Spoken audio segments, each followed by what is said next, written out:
네, 지금부터는 전문가 전화로 연결해서 이 사고 원인 관련해서 이야기 나눠보겠습니다. 장승철 전 대한항공 기장이 연결돼 있습니다. 장승철 기자님 나와 계시죠? 네네, 나와 있습니다. 네. 네, 뭐 조류 충돌, 엔진 고장 그리고 랜딩 기어 미작동까지 모두 다 따져봐야겠지만 네. 지금까지 상황을 살펴봤을 때 사고 원인 뭐라고 판단하고 계십니까? 사고 원인이 뭐라고 아무도 그렇게 판단할 사람은 없을 것 같아요. 지금 항공기 사고는 항상 복합적으로 일어나거든요. 네, 한 가지가 아니라 여러 가지입니다. 지금 보도된 내용만 보더라도 첫째, 그 엔진이 버드 사이클 먹었죠. 그래서 엔진에 데미지를 입었고, 그게 첫 번째. 그다음에 두 번째는 바퀴가 안 나왔어요, 랜딩 기어가. 네, 랜딩 기어가 안 나오고 엔진에 이상이 있고 이렇게 복합적으로 좀 돼 있는데요. 근데 이게 지금 저로서도 이해가 안 가는 게 두 가지 경우가 다 된다 하더라도 엔진이 버드 사이클 먹은 거 엔진 말고 다른 엔진이 정상적으로 작동이 되고 있다면은 네. 전혀 문제가 없어요. 착륙하는데. 그러면 엔진이 둘 다 고장났을 가능성도 있는 겁니까? 세대 때문에 엔진이 모두 고장나기도 합니까?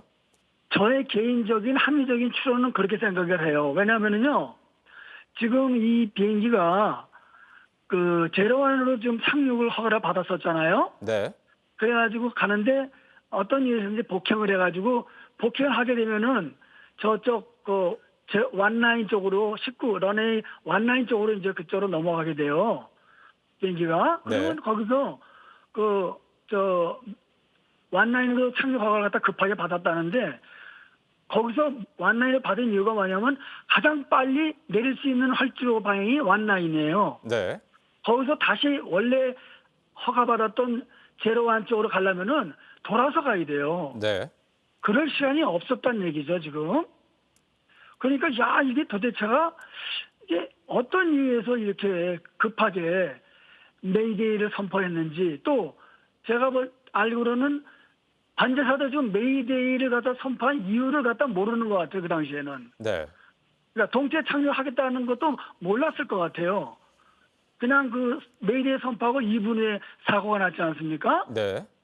그거는 도저히 이거는 긴박한 상황이 아니면은 그런 긴박한 상황이 아니면은 있을 수도 없는 거예요. 네, 일단 그렇게 긴박한 상황으로 그렇다면 비상 착륙을 해야 되는 상황이었는데 네네. 랜딩 기어마저 작동을 안 했단 말이에요. 근데 그렇죠. 이 그렇죠. 랜딩 기어는 수동으로도 내릴 수 있지 않습니까? 네, 그 점에 있어서는 제가 더 의문이 되는 게 랜딩 기어는 정상적인 하이드롤 유압으로 못 내려가면은 일렉트릭 펌프라든가 또는 어떤 미케닉 이런 절차에 의해서 그 수동으로 내릴 수가 있어요. 아마 747도 아마 그렇게 돼 있을 겁니다. 네. 근데 지금 랜딩 기어가 안 내려왔다는 거는 그러면은 랜딩 기어를 안 내린 거냐 아니면 랜딩 기어를 못 내릴 수밖에 없는 그런 상황이었느냐 그 둘 중에 하나거든요. 네. 저는 후자 쪽으로 보고 있어요. 예. 후자 쪽으로. 그래서 그런 급박한 상황에서 그 완라인으로 바로 앞에 보이는 활주로로 착륙할 수밖에 없는 상황은 제 개인적인 추론은 아무리 생각해도 양쪽 엔진이 버드 스트라이크를 다 먹었다. 네. 다시 말해서 양쪽 엔진이 다 추력을 잃었다. 그래서 그런 비상 착륙을 할 상황에서만- 수밖에 없는 상황이었고 그렇죠. 그럴 그럼에도 때는- 이 네네, 랜딩 그때는 기어마저 뭐- 수동으로 작동하기 힘든 상황이었다. 네네네. 기자님 허드슨 강의 기적이라는 그 영화 그 기억하시죠? 네. 그것도 똑같은 겁니다. 엔진 두 개가 버드스가 먹어가지고 이거는 관제사가 지시하는 그 공항으로 갈 수가 없었어요. 그래서 가장 가까운 쪽으로 안전하게 본 게 강밖에 없었거든요. 예. 어떻습니까? 이게 똑같은 상황이라고 봅니다, 저는. 네. 그러면 동체 그래서 착륙 활주로를- 상황도 좀 살펴보자면 네네. 일단 무한공항 활주로 길이가 2.8km인데 뭐 네네. 이걸 보고 좀 이 속도를 못 줄이고 외벽에 충돌하는 장면을 우리가 그대로 봤다 보니 네네. 이 제동을 위한 활주로 거리가 좀 더 필요했던 거 아니냐. 그래서 활주로가 더 길었다면 어땠을까라는 의견이 있고 뭐 활주로 네네. 길이 자체는 부족하지 않은데 이 동체 네네. 착륙 상황 자체가 이 속도를 줄이기 네. 어려웠던 상황으로 보인다. 이런 의견이 있습니다. 어떻게 보십니까? 그건 지금 대단히 설정이 잘못된 것이요. 예. 2.8km면은 정상적인 비행 상태에서는 충분한 활주로 길입니다. 예. 그건 뭐 의심의 여지가 없어요. 그런데 지금은 그런 상황이 아니고 지금 그 바퀴가 안 내려왔다는 거는 브레이크도 작동을 못했다는 얘기거든요. 네. 우리 자동차 같이 브레이크를 밟아야 이제 쓸 수 있는 것 같이 항공기도 마찬가지입니다. 예. 브레이크가 작동이 돼야 되고 또 엔진의 역추진 장치가 작동이 돼야 되고 등등 해서 여러 가지가 있어요. 제동 장치가. 예. 그런데 지금 바퀴가 안 내려왔으니까 브레이크 작동도 안 됐고 그다음에 저 엔진도 보니까 지금 역추진을 쓰기도 어려울 정도로 지금 활주로 바닥에 막 긁히는 게 보이지 않습니까? 예. 그러면은 지금 제동할 수 있는 방법이 없어요. 아무것도. 예. 이런 상태로 그러면은 창조할 수밖에 없다면은 그런 원인이 과연 무언가? 아무리 생각을 해봐도 양쪽 버드사이클 짠합 나는 그런 합리적인 추론밖에는 안 되는 거예요. 예. 엔진이 둘 다 네. 고장 났을 가능성도 염두에 네, 두고 그리고- 조사를 계속 그리고 진행해야 한다. 기자님 말씀하신 대로 뭡니까 활주로가 더 긴 데로 가면 되지 않느냐? 예? 예. 아니 지금 추력이 없는데 거기 갈 수가 있어요? 예. 내가 볼 때는 엔진 하나가 살아있다면 그러한 전제가 맞아요. 예. 엔진 하나 살아있다면 오케이. 내가 동체 착륙하니까 엄청난 활주로가 필요하니까 예. 근처에 더 긴 활주로가 있는 광주공항이라든가 아니면 김해공항이라든가 이렇게 갈 수가 있어요. 예. 예, 연료만 충분하려면은.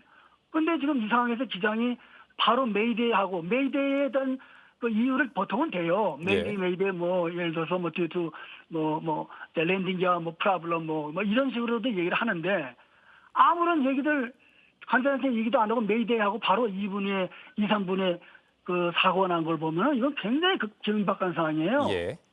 그럼 그래서 두 가지를 말씀해 합리적인 주셨는데. 의심은 양쪽에 버드스가 다 먹지 않았느냐. 예. 그런 생각입니다. 예, 두 가지 말씀해 주셨는데 일단 엔진이 모두 고장 났을 가능성을 하나 말씀해 주셨고 이건 계속 네네네. 조사를 해봐야겠지만 그리고 네네. 상황이 워낙 급박해서 이 동체 착륙을 위한 활주로 확보 자체가 어려운 상황이었을 수 있다라는 말씀까지 양쪽 주신 엔진이 겁니다. 고장 나면은요. 예, 양쪽 엔진 고장 나면 랜딩기가 밖에 안 내려와요. 예, 그거는 저거밖에 없어요. 수동으로 하는 수밖에 없는데 그런 상황에서 너무 긴박한 상황이니까 예. 니트 아마 수동으로 바로 좀 창수하기 직전이거든요. 알겠습니다, 적어도에서. 기자님. 한 가지만 그러니까, 한 가지만 더 질문을 드리면 네네. 예, 제주항공에서 조금 전에 언론 브리핑을 했는데 네네. 정비에는 문제가 없다라고 네네. 주장을 했어요. 좀 네네. 이렇게 확정해서 말할 수 있는 것인지 과연 그렇게 말할 수 있는 상황이라고 보십니까? 제주 항공에서는 항공사 입장에서는 그런 주장을 먼저 하겠죠. 예, 그러나 그거는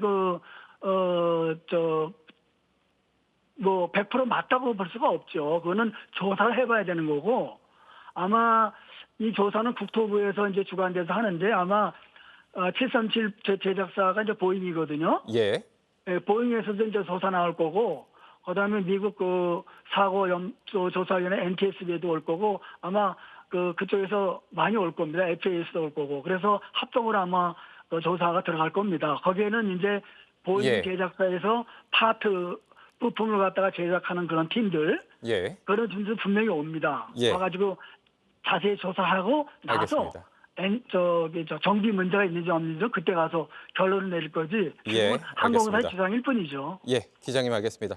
네네. 말씀 잘 들었습니다. 지금까지 장승철 전 대한항공 기장님과 사고 원인 관련해서 얘기 나눠봤습니다.